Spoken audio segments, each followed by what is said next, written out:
President. Senator from Oklahoma.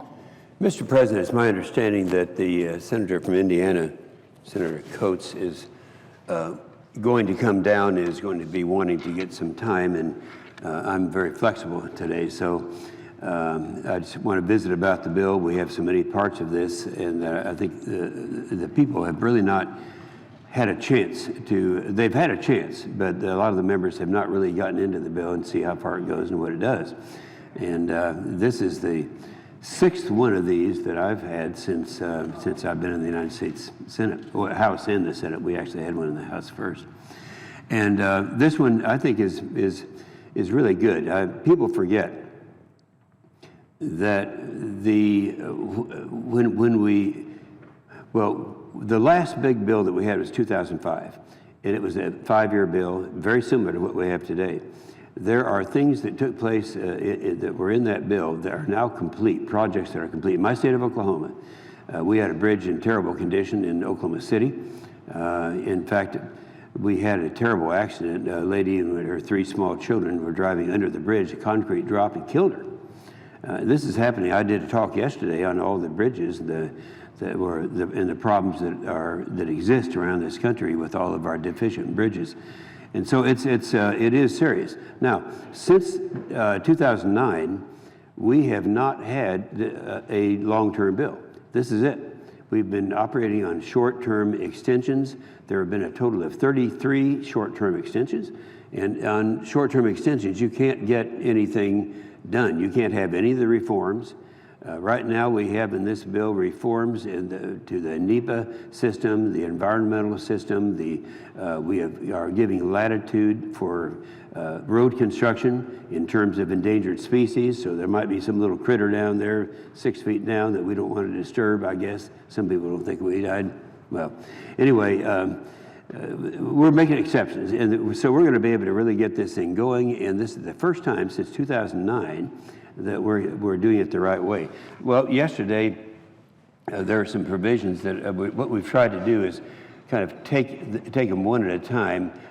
For example, we wanted to show how much daylight is in this bill so that people know how their money is being spent, and every project that's out there can now be monitored. What I'd like to do now is to talk a little bit about the background of this. People don't realize what all this started in 1956. That was the great general who became president of the United States, Dwight D. Eisenhower. And I have to say that and I can say this is one of the most conservative members of the Senate, that I believe the federal government has grown larger and more invasive than our founding fathers ever envisioned, and our country would benefit from a smaller, more efficient government. And I think that one of the things I've observed in government as a conservative is that if there's a problem out there, government comes along, they start some kind of an agency to deal with the problem, and the problem goes away, but the agency continues. And so in fact, they become more of a problem. Right now, I'm having a problem with one of the big bureaucracies, the FAA, on legislation that I have proposed and that we passed actually 2 years ago. Now we have an extension of that. And I think that if you look at the budgets of the various bureaucracies, in that case, I don't have the exact figures, but it's almost doubled since 1996, and yet the workload is less than it was at that time. And so we have to keep in mind that this is going on. This is what people are complaining about. What they're not complaining about are what the Constitution say that we're supposed to be doing. The Constitution is very clear. It says in Article 1, Section 8, what you and I are supposed to be doing as members of the United States Senate and of the House is we're supposed to, number 1, be defending America, and number 2, roads and bridges. So I think sometimes you just need to get out that old worn-out document and reread it, and you'll find that that's what this bill is all about. No one else is going to do it for us. There are a lot of ideas that people have. There are a lot of people in conservative groups, for example, that are saying that they could. What's the terminology of the divesting? Devolution. Yeah, the devolution. I can never remember that.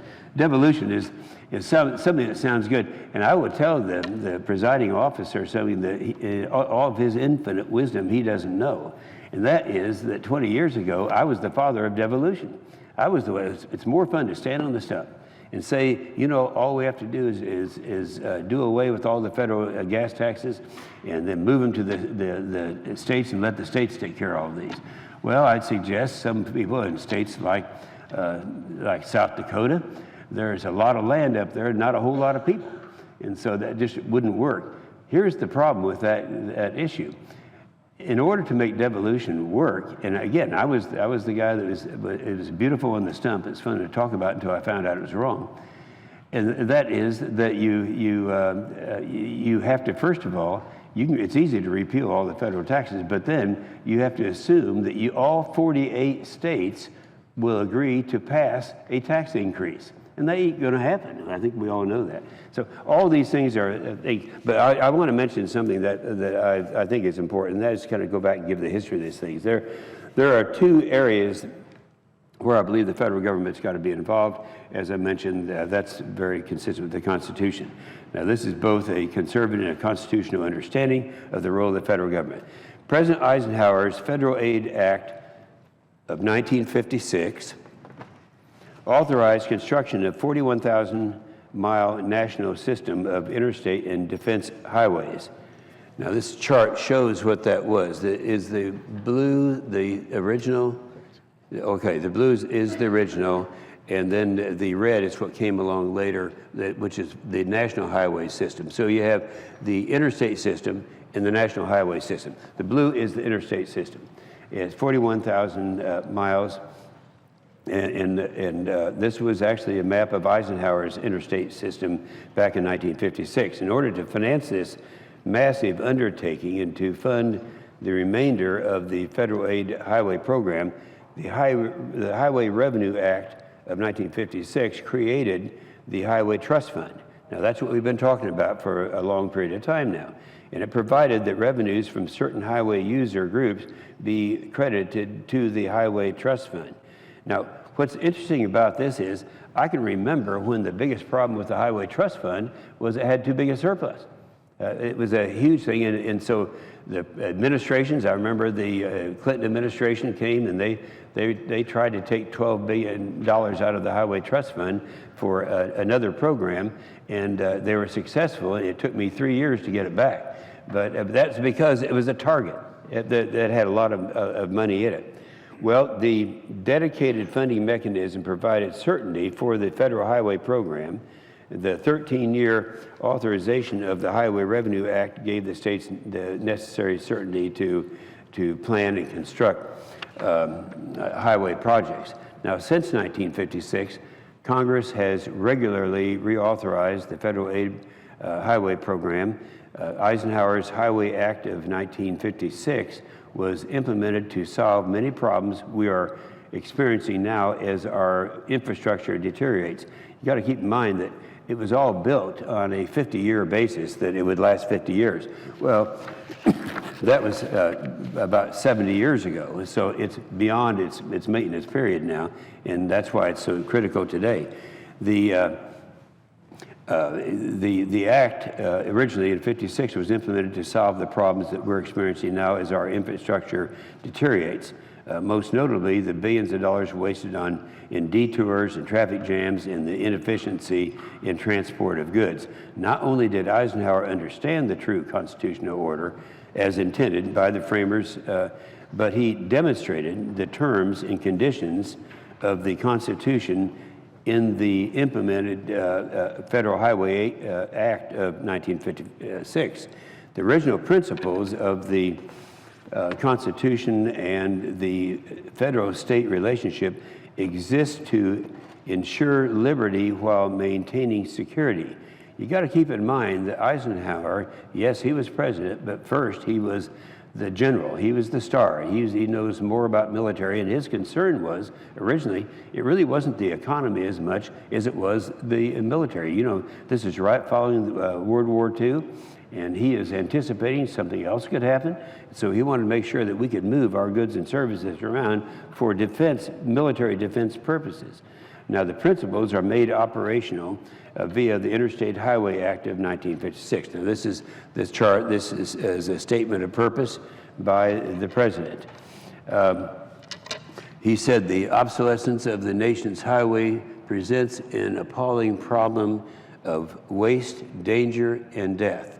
And this is a statement that he made at that time. Unfortunately, Congress has forgotten that passing fully funded long-term transportation legislation is one of the unique responsibilities and has instead fallen into a pattern of passing short-term extensions.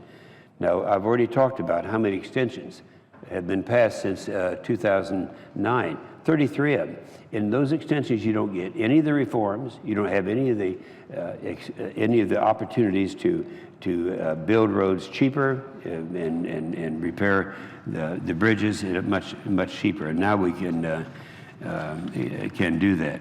So he said adequate financing there must be, but contention over the method should not be permitted to deny our people these critical needed roads. The need for federal investment is dire. Just look at the current condition of our roads and bridges. What was once the best transportation system in the world is now rapidly deteriorating.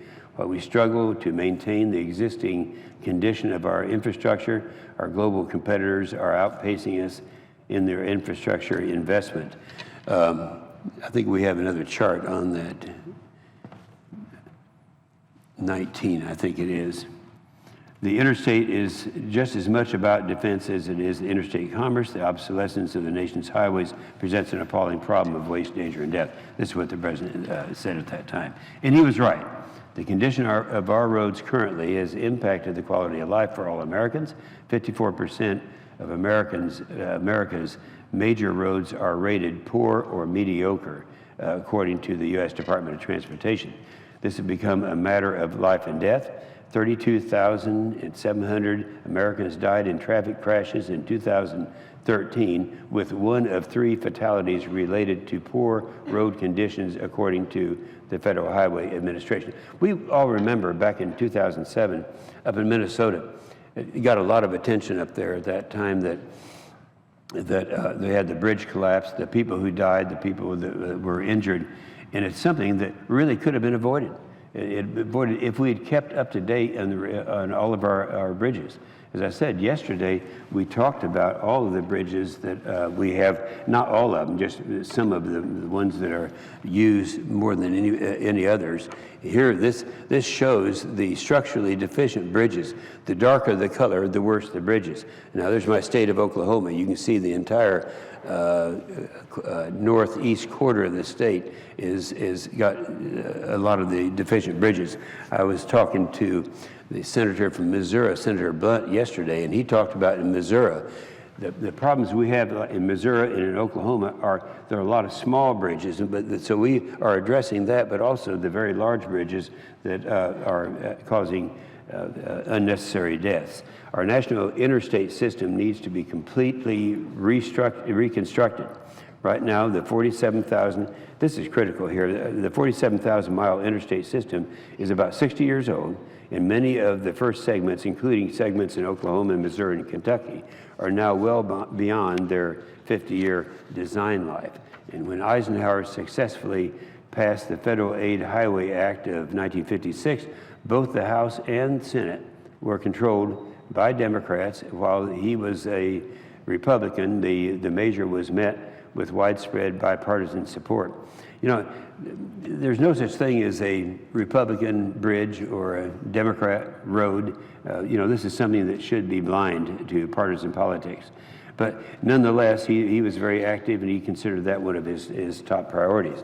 In fact, during the debates in Congress in 1955 and 56, there had been no opposition to the interstate highway, the interstate system.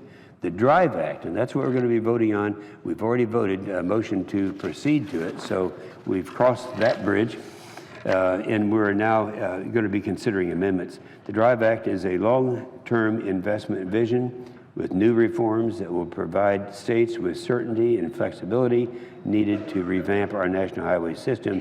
And we're going to have to do this. This is the only opportunity we're going to have to get this done. So this is, and I want to, we're going to try to finish this bill by the end of next week. So that'll be quite an undertaking.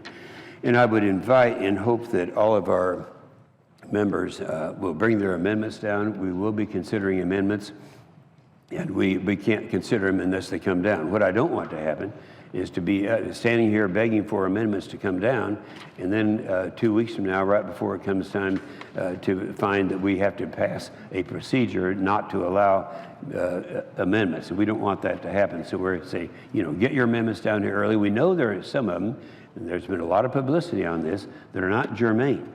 But, and yet, we're going to go ahead and consider it. And we're going to open the amendment process. That's one thing I think the Republicans do better than Democrats, because during the years that the Democrats controlled this chamber, we just had a handful of amendments at that time.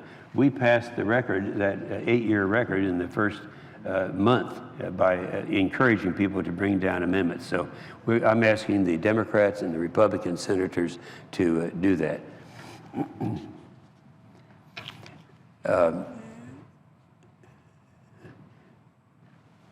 Is he here yet?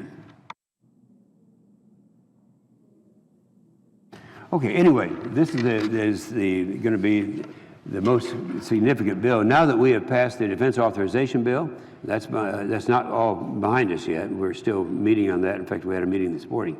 But nonetheless, it's passed from the committee and from the floor.